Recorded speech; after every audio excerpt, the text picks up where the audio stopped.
Welcome to the Strategy Mob Podcast. Tune in for everything you need to know to stay in the know regarding the automotive industry.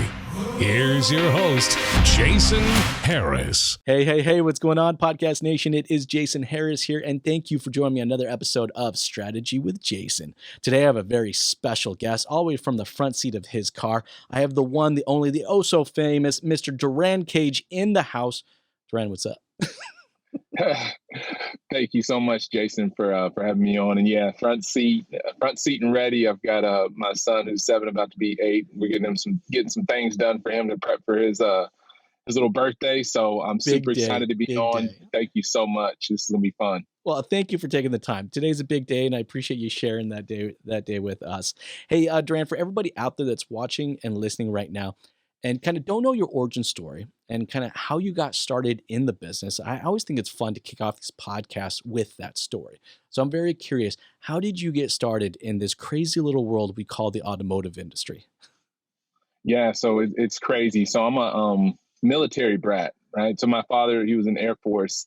And so when he retired, we moved to this nice town called Albuquerque, the thing that you hear on, I think, Looney Tunes or something where they coined that. But yeah, Albuquerque, New Mexico is where I'm from. And so when we moved there, one of my best friends, his father, the dealership. So it was a Dodge only dealership. And so when I went to his house, we'd hang out a lot. Which one? And I started seeing his dad's commercials. And we'd always say that when we graduated high school, we were going to go sell cars for him. And sure enough, literally the first month after school, we graduated and we went and sold cars. And man, after I sold that first car, and I know a lot of people, they all can resonate with this, but once you sell that first car, game over. It was, I was 17 years old and I was hooked, and so was he. I mean, we were making money, having fun. And so fast forward, so after selling cars there, I got a job. When I graduated, I went to University of Mexico. When I graduated, I was going to go back to selling cars, but I ended up getting a job working for Chrysler. So one of the Chrysler reps said they were hiring a bunch of college grads. So it's just perfect timing.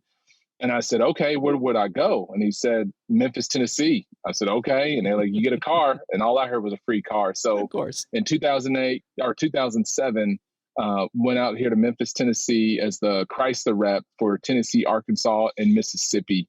So I did that for a year, left in 2008, which is crazy because that was one of the craziest times in the car business for my life, and went back to selling cars in Jackson, Tennessee as an internet manager. So because back then the internet, and it's crazy because we talk about the internet now, it's still so important, but back then it was important, but not anybody, a lot of people in this area were not really paying a lot of attention to it. So I was coaching dealers on, doing search and Google and internet sales.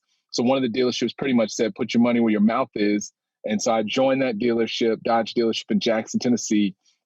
Was there for 8 years, went from internet director and then fast forward to the end as a GSM, and ended up working for a vendor.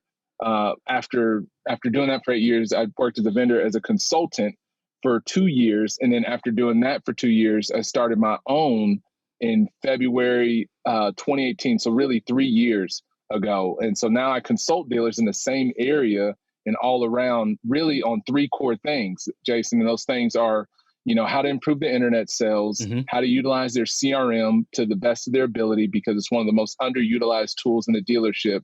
And then the third thing is to help them with their digital marketing efforts and branding. So that hopefully gives you a decent little background of beginning selling cars to 17 to now 36-year-old guy still loving the car business. Okay, yeah, I'm going to geek out real quick because I'm insanely excited because I cut my teeth on a dealership right down the street from you. So I was born in Boise, Idaho, but my dad worked for a small little company called Intel. At that point in time, it was small, all right? And I lived in Albuquerque, New Mexico, Rio Rancho, all right? And I started selling cars at Reliable Chevrolet right down the street from you. And okay, so what year did you start selling cars? 2002. Dude, we literally started at the exact same time. So we were selling cars against each other because you were at the Dodge dealership just down the street, right? Yep. Right there. It's off of I-40 and maybe, man, they'd kill me if I didn't know, but that's like Lomas and something like that. But yeah. Okay, this Right there. talk about a small world, man. I'm listening to you tell your story, and I'm just like, I'm getting jacked. I'm like, this is so cool because I get to talk about cool stuff that only he understands. Like when I tell people, like when I first started in the business, I literally lived on the burrito van. Nobody Yes. Yeah. understands what I mean by that. Saturday And mornings. Oh right, yeah. and it was probably the That's same it. burrito van that came by your place too. And it was like, Yes. depending on how good my sales were that month, was based if I was eating beans and cheese or steak and egg. Yes. And it's Yes. like, I mean, that is you're spot awesome, on. man. That is so, so funny that I bet you we probably sold against each other a couple of times. I guarantee it, man. I That's told so many people, cool. don't go buy a Dodge. It's a piece of crap. So that is so awesome. That is so awesome. Wow. Talk about a small world. Okay. So then I got to ask, what high school did you go to? La Cueva. So I went to La Cueva LaCueva. High School. So Rio Rancho at that time, I think they were building, weren't they? I Yeah, don't they know were if just was building the it. school official. Yeah, I actually ended up going to a private school. So I went to Bosque, Okay. which is Yeah. a small little private school. But man, that's hilarious. I bet you we even probably ran into. I had a bunch of friends that went to La Cueva. I bet you. I won't bring it up. There'll be another. We're gonna have to talk. We'll talk. Yeah, we're gonna have to We're talk gonna talk about offline this because because, like, I there's some bet good you know some of the stories same there. people I know. We probably at some of the same parties. We Yep. probably at some of the same parties. Hey, look, I'm so excited about doing this. Look, we connected from a big conversation we had on Clubhouse and AKA Crack House. For everybody out Yeah. there, we were commenting just before we started our recording here, that my screen time notification said I had 17 and a half hours of Clubhouse usage, and I got to back off a little bit because that's a little unnecessary. But you know what it is? I'm getting my fix because I don't have NADA. I'm not able to Yes. go and walk through the halls and connect and talk and drink and have dinner and do all this stuff. So like, I find that I'm getting my fix, my networking fix through Clubhouse. And it's been Yep. absolutely amazing. But we had a great conversation going in Clubhouse where we were talking about kind of the outsourced training versus in-house training, and you brought up some great points. So let's kind of dive into that. What are your thoughts? How you feel about either outsourcing the training or creating it in-house? Yeah. So now, of course, I might be a little bit biased because I am considered a trainer and consultant, but I can at least reflect on being in the dealership, the struggles of, wow, should we outsource this or do it in-house? Because when you're a leader at a dealership, you're automatically thinking, I'm one of the best in the biz, or I'm at least best here at the store, so I can do a lot of the training.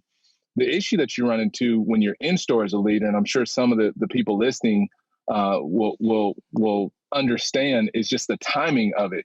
That is like the you have to look at your dealership. Okay, what's important and what's urgent? Like what needs to get done, and then can you do it the training on a consistent level? Mhm. What does that look like? And so I did a lot of the training in the dealership for salespeople and then for internet sales BDC. But sometimes by doing that, it could take you away from other things that are really important with running the store. Then sometimes you could outsource it, or not, excuse me, not outsource it, but let's say you're going to have one of your other managers do it. But what if that's not one of your other managers' skill set? Like just because you're a manager doesn't mean you're a skilled trainer. Yep. Because there's more to training, and how you do it and how you keep people excited and your enthusiasm. And I know that could sound crazy to some, like, wait, you'd promote a manager that can't train? It's not that they need to know how to train, they need to know how to coach, which I know we'll talk about later. But when it comes to training, that can be a difficult thing for some people to do. And if you are a good trainer within a dealership, I think time is one of the biggest things that you can struggle with. So I did enjoy, even at the dealership, was outsourcing the training because also it brought in a different perspective. They might have something that's a little bit different or might challenge your current approach because you're doing something that you've been doing for like 5 or 10 years and you hadn't thought about, hey, maybe there's a better way. Sure. And so it depends, really. You have to look within the walls of your dealership. I mean, if it makes sense from a staffing standpoint and you've got people there with great experience and training and they know how to connect and get it done and it doesn't affect the time, then by all means, do it in-house. But if you're a dealership where in terms of timing, it doesn't work out, if you're trying to keep up with anything that's newer or just having a different pair of eyes deliver that message to your team and then also help the leaders develop, then I definitely It's would recommend accountability, right? outsourcing. Yeah, outsourcing, because there's always, even me, like I have my own coach. I have a coach that I use. Corey Mosley is my coach, and even him helping me as an entrepreneur and as a business owner. If I didn't have that, I would struggle because I've got to have somebody that's constantly developing me, 100%. just giving a different pair of eyes. So it's easier for me to recommend to other people training and outsourcing because I do it for myself, for my own business. I invest in training every single month because I know that I want to keep learning and building my craft. No, I'm with you. You know, at my dealership, I focused, I think, a lot more on coaching, and then I brought people Mm. in to do the training because that's you know Yeah. what it is I had to be honest and straight with myself about what I was good at and what I wasn't good at. And at that Yeah. point in time, I'll be straight up and honest. Training, the activities required to execute on a process was not necessarily my strength. Now, Yeah. coaching and motivating someone to keep going and to better and push themselves, that's where I found like I found that's where I find my space, right? I can find my rhythm and I could keep doing that with my team, but I had to do it. So, you know, I think for every manager out there that's listening or watching, you got to be honest. You got to be Yeah. straightforward and honest with yourself. And it's like if you can't do this, then you need to outsource it. And you have to decide. I always find it's really good to kind of have a hybrid of both. But do you kind of find that kind of as an industry, you know, our managers are probably a little better at coaching, but not overly great about training on the details? Do you see the same thing? Yes, 100%. And what you just said, I love the word hybrid because that's exactly how it has to be. Because Mhm. say I'm the best trainer, or you hire the best trainer in the biz, whoever you believe that trainer is, you still have to have the continuing training and inspecting and assisting after that trainer leaves. The coaching must go on. So it's just like sports. I'm a big basketball guy, played basketball and whatnot. And there's training and then there's coaching, and you can't just train and then not have a coach that's going to help you throughout the game. So when you're looking at your dealership, just because you have a trainer, whether it's in-house or outside of it, you still are going to have to reflect and coach after somebody's met with a customer, and talk Exactly. about what happened, like what went good in that conversation. Where's there opportunity for improvement? So what I found, even for myself, is the best training and coaching comes after the trainer leaves, and making sure that you keep that going, because it's almost like learning a language. And I'm all over the place, but say you're learning Spanish, you have to keep doing it. Yes. If you don't keep doing it on a day-to-day basis, then you start losing that touch. And so I feel it's the same way with training. So having that hybrid approach to it, to where, yeah, there is some training, but then the coaching to keep that going after the training has been complete, is where most people, they see the biggest success. And I think right now it's more important than ever that we do not stop those efforts because I mean, Yeah. this reminds me, like were you in Albuquerque in 2008 or you already left by then? Yeah. No. Well, no. I left in '07. So yeah, I was gone by Okay, then. so you were gone by then, but I mean, Albuquerque got hit hard, during the recession. I mean, you could literally drive through my neighborhood at the time and see the stickers on the doors, and you knew which houses were in foreclosure.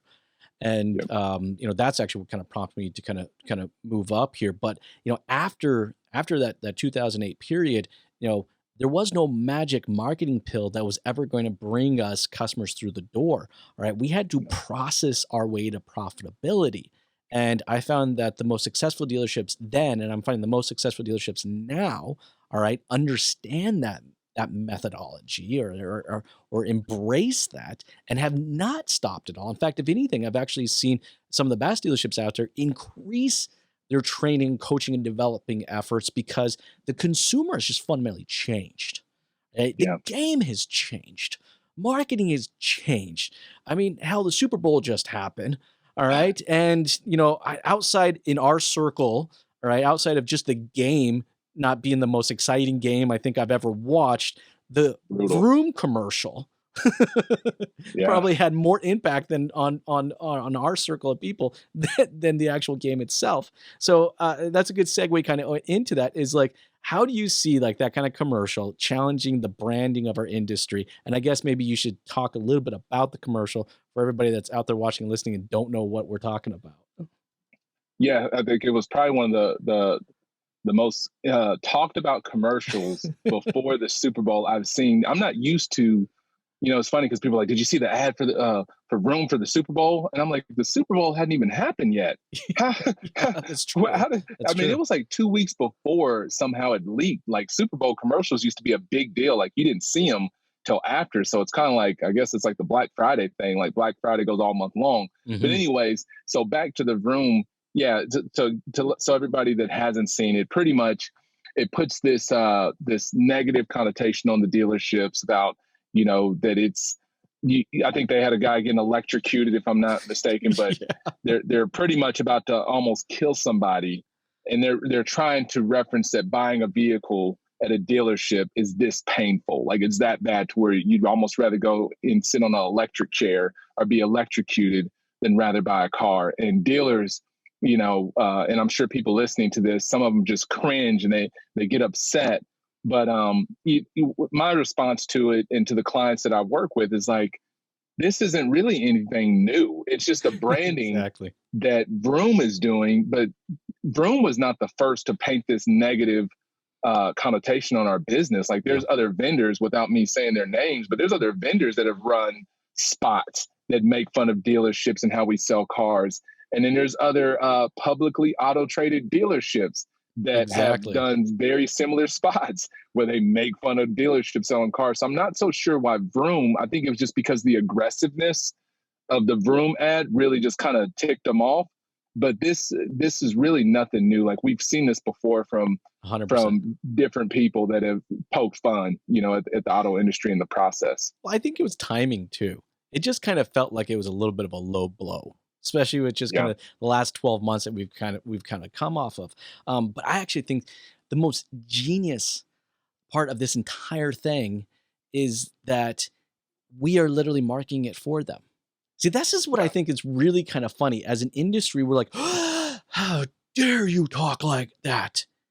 And then we literally go make counter commercials driving nothing but more attention to the message itself. I'm just kind of like, it cracks me up. It really cracks me up. But I did watching the commercial. I think I did work for that sales manager at one point in time during my career.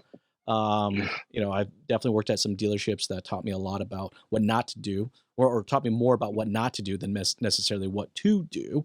But I was totally fine with it. I think it was a good, punch in the face. I think if anything, it says to us is like, hey, there's still a perception. There's still a stigma out there. So much so that this company felt like it was enough to go spend millions of dollars in producing and promoting a commercial about it. And it still says to us as an industry that we still have something to work towards. And, I did not take it personally. I was like, all right, that's cool. Kind of game on. Definitely not in the sense of a challenge, but in the sense of like, as an industry with the amount of franchise dealers that are out there, even non-franchise dealers out there, right, we should be able to outbrand a single company. And, so I actually think if anything, it showed us that we do need to get better in our branding game. Do you feel the same way? Absolutely. I mean, it's, if the dealerships, let's put it this way, if the dealerships are doing what they're supposed to be doing and building their brand and taking care of their customers, they really should not have to worry about any ad from Vroom or any other competitor for that matter, because as long as you are taking care of your business and you have huge fans within your company and, customers that are repeat, that buy, they'll do anything for your dealership, then you're good to go. I think that the dealerships that would need to make changes or be, waking up by what Vroom did are the ones that are still doing things in the traditional way. Like they've got poor Google reviews, poor Facebook reviews. They're struggling, getting their reputation up. Then those are the ones that, they probably need to like look at some things and make some changes. But for most dealerships that understand the importance of creating a great experience in creating a great brand for your dealership, I think it should just keep them inspired and focused on doing what they do best, which is taking care of their customers, branding it, creating huge fans and making sure that you do your best to make sure that those customers come back, because if you focus on taking care of what you already have at your dealership, these dealerships that have been around for 10, 20, 30, 40, 50 years, why are you spending so much time worried about attracting more business when you have so much business within the walls of your CRM, DMS, and everything else that you really should be blinded towards anything else that's going on in this world, if that makes sense. No, it does. And it's just like, it's funny. My operations manager hates when I talk like this because, we do have a marketing agency. We do run and manage millions and millions of dollars worth of Facebook and Google ad spend every single year. But I would actually rather see that spend stop. Because to me, that constant sticking money into the PPC pot, it's a drug. It's really what it is. It's like every day, it's like, I gotta get my fix, right? But it ends. It's like the fact that we spend tens of thousands, hundreds of thousands, millions of dollars marketing a message that only has a shelf life of 30 days is absolutely mind-boggling to me. Yep. All right. It's just like, and that is not the value. It's not a value why someone wants to ultimately do business with you. Look, you're in the car business. I'm in the car business. You go to a party or something like that. The minute someone hears that you're in the car business, all right, boy, do they want to tell you a story, right? And sometimes it's good or bad, but boy, they want to share that story with you, right? And I've yet to actually have anybody tell me that they bought a $267 biweekly car. Right. Most of the time, I don't remember what the hell I even paid for in the first place, right? That's not the value, but we'll spend millions of dollars a year marketing that as a value that this car is only $267 biweekly. This is why you should buy it, right? And so we're being outbranded in many other verticals. And I think this was a great awakening to say, hey, look, your customer wants more. We almost got to kick it old school, right? Like the art of storytelling is kind of gone away. Do you not feel the same? Like we're not good at it anymore. Yeah, no, the art of storytelling, it's funny you say that because we're kind of touching on training just a little bit, but storytelling, I think, is one of the best ways to answer customer concerns. So storytelling is when somebody's concerned about price, when somebody's concerned about the time at a dealership, when somebody's concerned about how much they're going to get for their trade. One of the best things to do is to tell a story of a recent customer that's gone through the journey and the outcome of what that was. Like that's so much better than the traditional word tracks that are used to overcome a common objection. Use a story, use a real story, and also share a testimonial or a review after it. And that's where I think the future of our business is just like the more that you can have customers share that story and the more the dealership shares the stories that they have, it creates this, and it's not even a perception because the perception is almost like as if it's not real, but it's almost like it creates this brand justification or whatever we want to call it, that we're doing everything that we're supposed to be doing. So, but yeah, I love that you say about what you talk about storytelling, because that's one of the biggest things I press on is when you're on social media, tell a story. When you're talking to a customer, tell a story. When you're branding, and if you're going to run a TV ad, tell a story. I love that. You know what? I was, I found really quick, I found very early on that I was really good at sales, which was funny because I actually was surprised by that. I actually didn't think I was great at sales. And I still, even today, still don't think that I'm that good at sales. But what I realized is I was really good at telling stories, telling the story of the car, telling the story of the manufacturer, telling the story of the dealership, and then getting people to buy into the story. And then that product was just kind of the day-to-day, stamp on the chest of I'm associated with that story now. And it's funny because we train on this, and I still see today some of the best salespeople I ever meet still do this, right? They're amazing storytellers. But then when it comes to marketing, we totally forget about it. And in fact, it is so bad. I'm telling you, I think it's so bad right now that we're now looking at like products like digital retailing is a story. And I'm like, it's not a freaking story. It's a little widget you put on your site, right? And I'm getting so annoyed by like, oh, well, shop from home.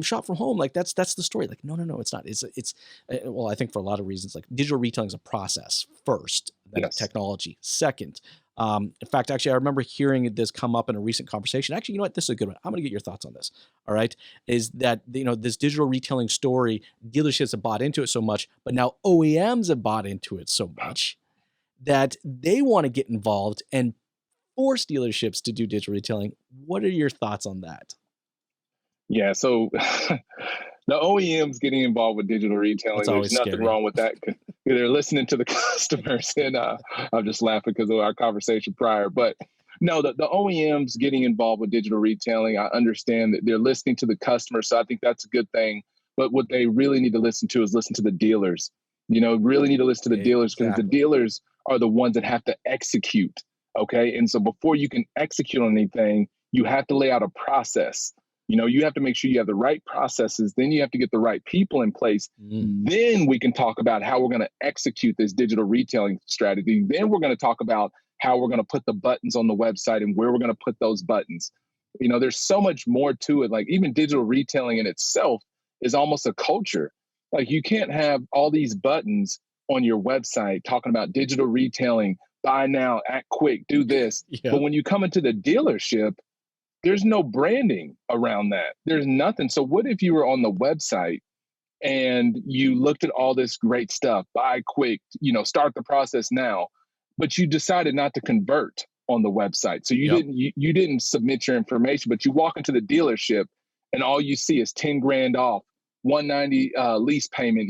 But you don't see anything about buying vehicles fast, because they should still be able to transact fast, Of course. even in the dealership. So that's where I think that, just going back to the OEMs, it's great that let's put this thing in here, because we're seeing other people like the Teslas and stuff like that.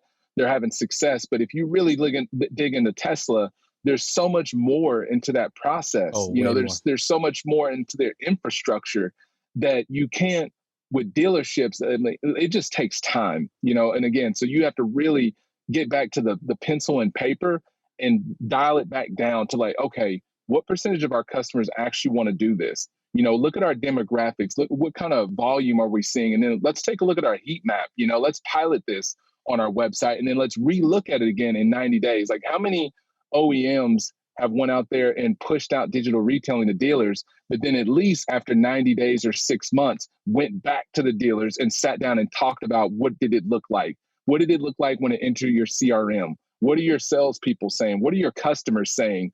That's the part that's missing, is because what I've seen with digital retailing with the dealers I've consulted with is we're changing a lot. Like, it's never like, ooh, we're going to hook up with this digital retailing tool and we're good to go. Like, I just had a conversation with a guy last night. He was like, man, our digital retailing tool was giving the customer a fee that was not the right fee. And he was like, we got to have a phone call, but it should constantly be evaluated and it should constantly be changed. And I think that's where the OEMs have a huge opportunity, is just maybe just to listen a little bit more. I understand what they're trying to accomplish. I know what they want to do. I'm with them. Like, if I'm buying a car, I would love to do most of it either online or do it 100%.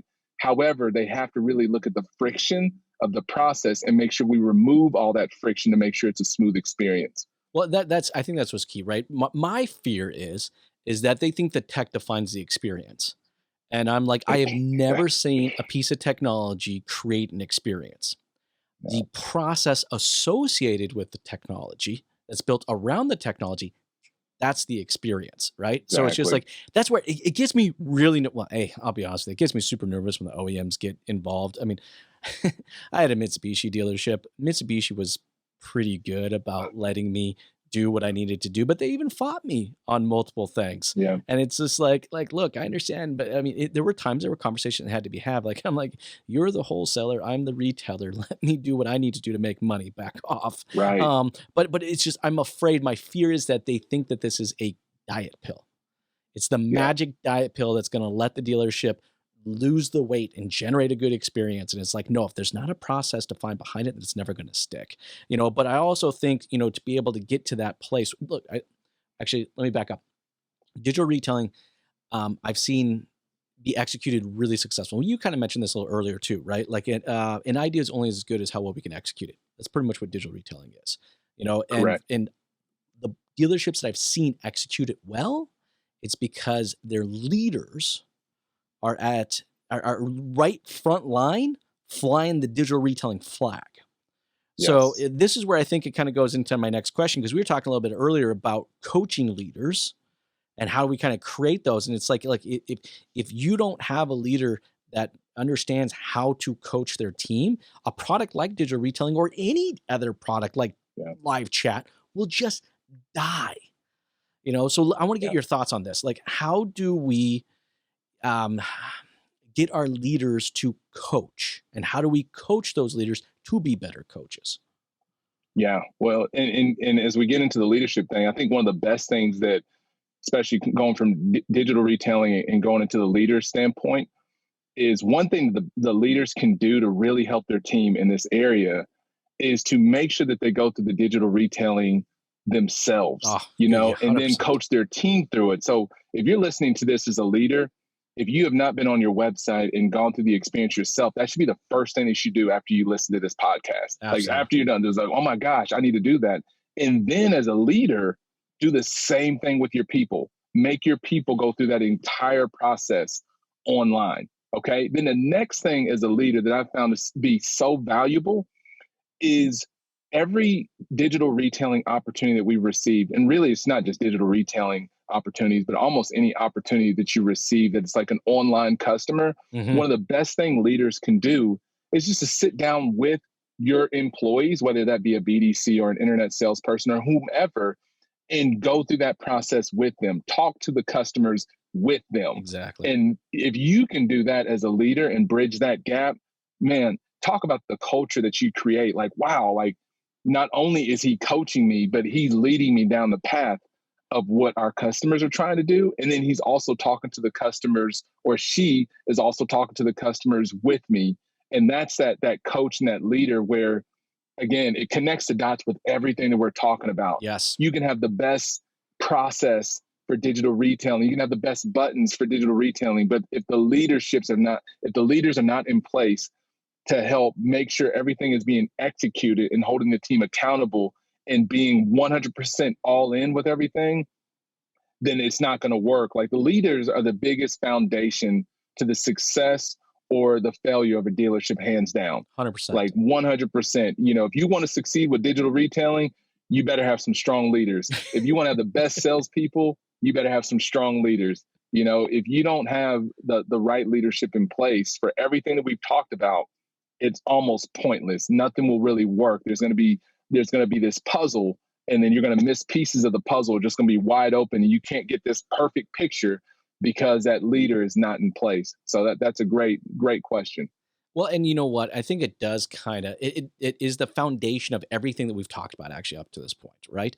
We've talked about outsourcing training and in-house training and a hybrid. And again, none of that will happen, all right, unless your leaders actually know how to coach down, right? Yeah. Like they need to be in a coaching place. Look, you're never going to be able to get to a place as a dealership, as a business, to actually develop out a brand, right? Unless your leadership, all right, can actually coach on those efforts, because it is not a flip of a switch. There's not a magic branding button that we can go push and then you have a brand, right? Digital retailing is the same thing.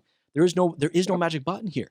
There's no easy button, all right? It is leaders coaching their team, all right, and continuing to move that needle for things to actually get done, right? We said it kind of earlier. An idea is only as good as how well we execute it. It's up to those leaders, and leaders need to look at them.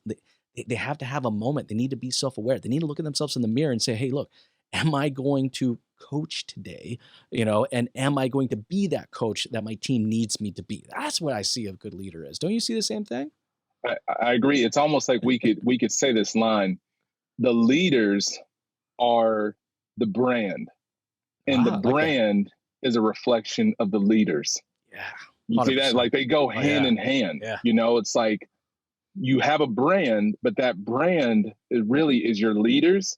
And then your leaders are that brand. So your leaders are a reflection of the brand that you're trying to get across on social media. Your leaders are the face of the brand that you're trying to do, that you're trying to have when you're executing with your employees and you're having your daily one-on-ones and your meetings and your trainings. Like that's what it's all about. And so they are the brand. So we're sitting here talking about branding and going back to vroom, but that's where the biggest light shines, is with the leaders. They establish and make sure that the brand is actually true. Because you can say a lot of things. Like we could easily, you and I, we could call a bunch of dealerships, hey, let's create a brand, and have some fun. But then the customers and the employees, most importantly, because we're talking a lot about customers, but if the employees don't see the brand within their leaders, then they're not going to let the customers see that, because they're going to say it's all fake. So the leaders have to be the brand, not just to the customers, but the leaders also have to be the brand to the employees. And I think that's really important, and especially in today's society.